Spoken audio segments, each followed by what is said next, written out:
Hello Marvel fans, and welcome back to Nerd Doc.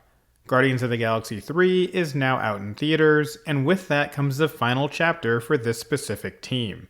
This video covers the makeup of the new team, and our theories on where things may be going in the future for the new team of Guardians and Star-Lord.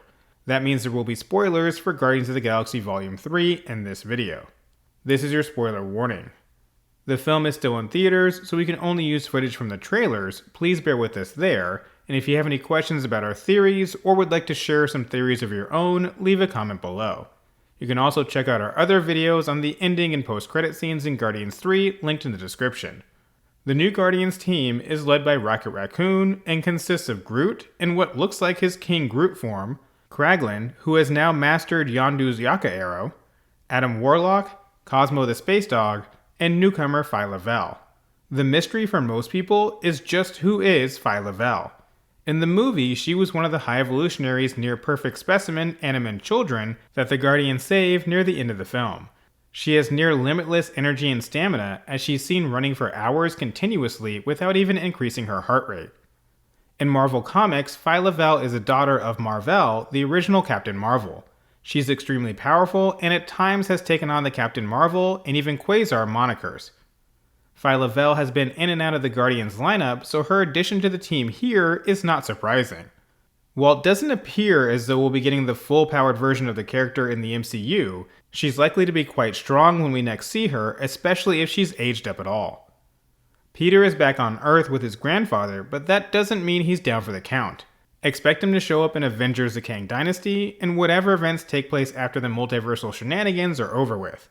Star-Lord will likely group back up with the Guardians at some point, but we think he'll make a new friend or two first. Going by the comics, as well as some rumors about new characters coming to the MCU, and characters who have been introduced over the last few years, our best theory is that the MCU adaptation of Annihilation is coming, which may coincide with the formation of the Dark Guardians. Here's why we think this is next in Guardians of the Galaxy 4. Peter is on Earth now, and we know Nova is coming, both Richard Rider and Sam Alexander. We also know Galactus and Silver Surfer are coming, but Surfer is rumored to get his own movie or Disney Plus series following the Fantastic Four film. This leads us to believe that the rumor from last year about the Annihilators team coming to the MCU is also true. We expect Peter will run into Nova on Earth, they'll stick together as they discover Annihilus is coming, then they'll work with the existing Guardians team to defeat Annihilus. It's even possible the Annihilators will join forces with Peter, Nova, and the new Guardians team. In the comics, the Annihilators were formed after the Annihilation event, but it's not hard to imagine the MCU placing them right in the middle of the event instead. There's already a little bit of crossover, with the Annihilators team in the comics consisting of the Wendell Vaughn version of Quasar, Ronan the Accuser, Beta Ray Bill, Icon, Gladiator, and Silver Surfer. Given the current state of the MCU, we're unlikely to get that exact team, but Beta Ray Bill has been rumored to show up for some time. You can swap Wendell Vaughn's Quasar for Phyla-Vell, then add Silver Surfer to the mix, and you're already off to a great start. Then you have the introduction of Star Fox back in the Eternals. He could easily create the Dark Guardians just like he does in the comics.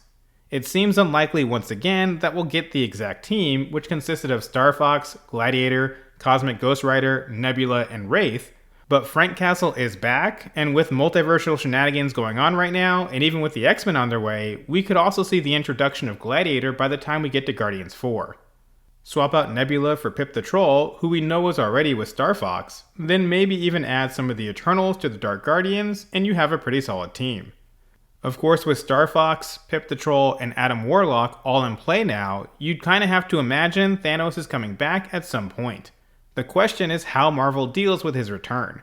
The multiverse makes that easy enough, but there needs to be a reason for Thanos to come back. Thanos could be gathering the Infinity Stones again, which would eventually lead into an adaptation of Infinity Watch, but it feels like the Infinity Stones are kind of done in the MCU at this point. In the comics, Thanos helps Annihilus during the Annihilation event, so that could be a good starting point. If Marvel really wanted to dive into the deep end, they could follow the whole Adam Warlock death and rebirth story arc. It gets a bit crazy, but it does heavily involve Thanos doing things other than collecting Infinity Stones, and we will get an Adam Warlock that's much closer to the comics instead of the man-child state he's currently in. So what do you think of the new Guardians team? Would you be excited for an MCU version of Annihilation with Annihilus and possibly the Dark Guardians? Should Thanos come back? Let us know your thoughts in the comments below. For now, that wraps up this video. Thank you for watching. If you enjoyed the video, please don't forget to like, subscribe, and share with someone who wants to see Thanos return.